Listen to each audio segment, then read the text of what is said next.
మన చిట్టి టీవీకి స్వాగతం.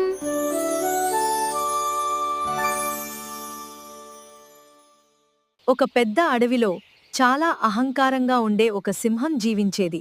ఆ సింహాన్ని చూసి అడవిలోని జంతువులన్నీ భయపడేవి.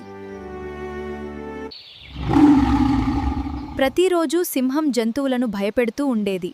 చిన్న జంతువులందరూ చాలా బాధపడుతూ ఉండేవి.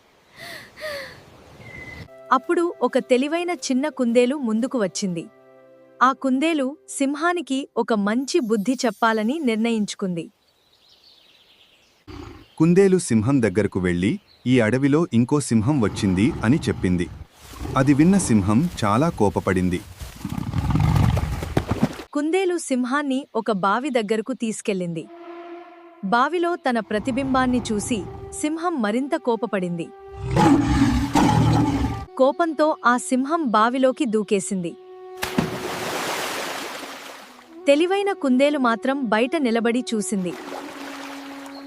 సింహం నుంచి తప్పించుకున్న జంతువులన్నీ చాలా సంతోషించాయి.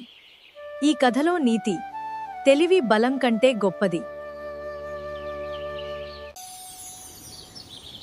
వీడియో నచ్చితే లైక్ చేయండి, షేర్ చేయండి, సబ్స్క్రైబ్ చేసి బెల్ ఐకాన్ ప్రెస్ చేయండి.